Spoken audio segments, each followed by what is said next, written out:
I don't feel like the board's ever too big for me. Even though they got longer, they feel shorter somehow. No matter the discipline you're doing on them, wave riding, free flying, going up and down the coast, it works like a charm.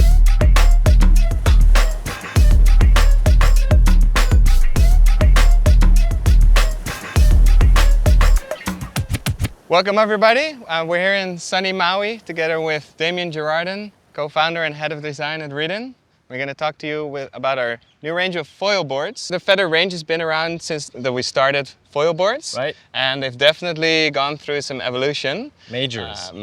The most obvious thing is they're longer and narrower. Well, overall idea is like, these wing boards are made for really, let's go wing kind of thing. It's like the goal when you go wing is the board's got to be as good as possible. So there's few key elements you need in a wing board. And to me, the first one being has to take off as quickly as possible. And so we started with our LWs 2 years ago, which was very long and narrow.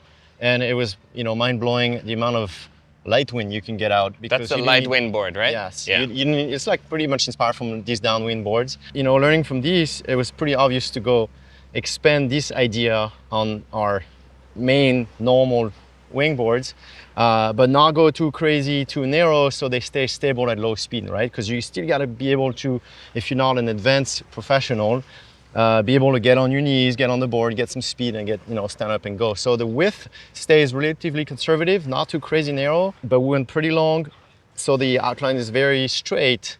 You can see the nose is pretty pointy. We have the bow stem on the bottom. The idea is really to open the water when you're going. So really the concept is like minimal amount of drag when you're trying to get going. All right. So this is mid-length category board. It's pretty much mid-length, yeah, exactly. Which to me is just the go-to. The go-to for everything you do. I mean, with this board, you can actually go in like a small wing, and enjoy the fact that you don't need a bigger wing, so you can use a smaller wing and get going. And then I went through the first thing, which is the takeoff. The second thing to me that's very important on the wing board is that once you're up, you're having fun, you took off, you want a board that has a minimal amount of swing weight. And that's going to be good for your tacks, for your jives and flat water. Going to be good if you start doing little jumps and you want to do like little 360 or something, because the board's going to be very easy to maneuver. Going to be amazing in waves because you can turn it and the board has minimal swing weight. You can see on these boards here, the red line is where you're pretty much in between your legs, and that's more or less where your front wing is. So that's where you're standing, right? And you're very centered on the board, and being so centered on the board, the board feels really short. You don't have much in front of you, you don't have much behind you, so you feel like really on a very short board, and it turns really well. So the weight in the front kind of cancels out by the weight in the back. Exactly. And that means it turns easy. And I had a session on the 102 the other day, and it was like, it did not feel like 102, even though they got longer, but they feel shorter somehow. Yeah. So there's two things, like if you're a little better, you can go on a slightly smaller volume of a board that you used to, but on the other hand, if you're not at advanced, you go on a slightly bigger one, and it's not going to feel like a big board. So it's really best. And you're not going to outgrow it as quickly, huh? Because the big boards are still so nice to ride. When you're a beginner, you have that volume, you have the easy takeoff, and as you progress, you don't feel like you need a smaller board. I'm not like a pro, but I'm pretty good, and I ride the 88 here on the waves on Maui, even when it's pretty big, no problem. I don't feel like the board's ever too big for me. Construction on these boards, I'm very happy. We have a factory that we're very close to. I spend a lot of time at the factory, and they really listen to everything I bring to the table. They have a lot of knowledge too, so it's a really good back and forth discussion with them. And so we end up with an EPS core, PVC sandwich deck and bottom, and full carbon construction. So the boards are really light and durable. For the construction of the foil, we have what I call the foil hub. So there's a lot of PVC reinforcement just for the boxes, because when you think about how the load goes on the wingboard, it's really mostly just the connection of the foil. Everything is about this zone. So we have extra layer of carbon, extra layer of PVC right there. So we're very strong hub here, and the rest of the board is lighter, obviously, to keep the lightweight. Yeah. River has been riding the 65. We can see him do crazy jumps on it and serious landings, but they're light enough. I've seen him do jumps on all of the sizes, really. And we've been working with these factories for many years now. So like we've learned from some of the prototypes that broke, and over the years we're always improving. So I think like now we're really a level of construction that is really bomb-proof. So see here I had the little bow. The idea is really opening up the water, not pushing any water forward, but sending it to the side, because it wastes less energy when you're trying to go. So that's really the concept here. And then flat bottom, more stability. rails are not too tucked in because the board being so narrow, you don't need to have so much bevel anymore because you're never going to touch when you're edging hard. So we don't need too much bevel here.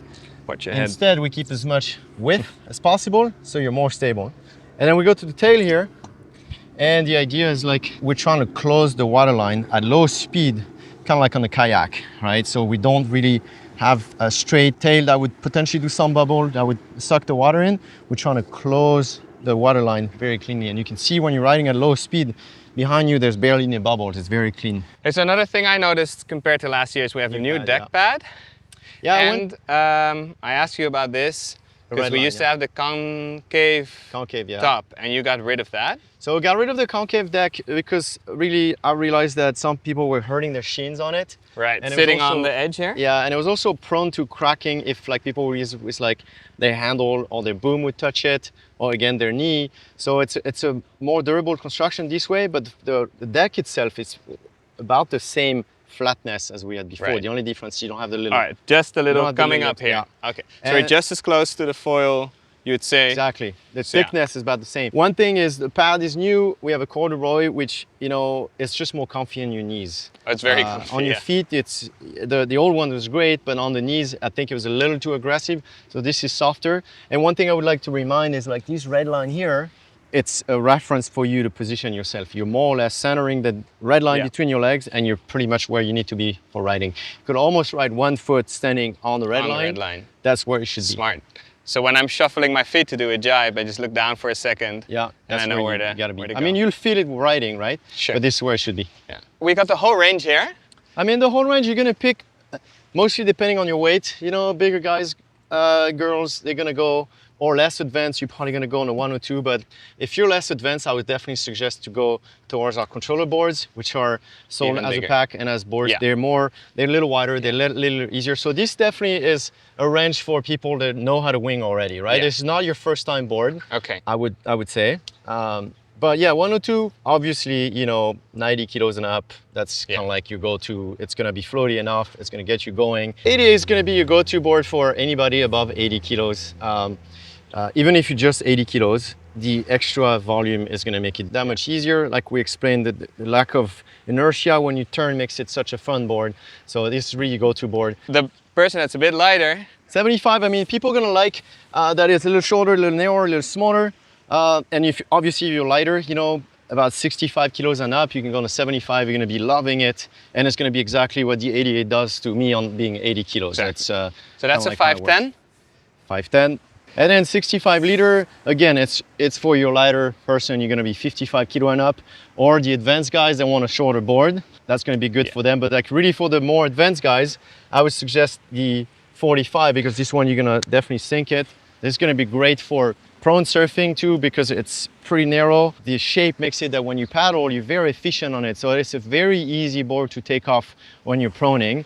And again, once you're up, the extra length doesn't really get in the way because you're very centered on the board. So that's a very good prone and, you know, strong wind or advanced wingers. So if you're looking for the one board that's really gonna kill your whole quiver, only board you need, look no further than feathers. Because these boards, they take off so easily, you're gonna love it. And then once you're up, they turn so easily. Every discipline you wanna do on them, it's gonna work. So really, it's the one board for all winging you need.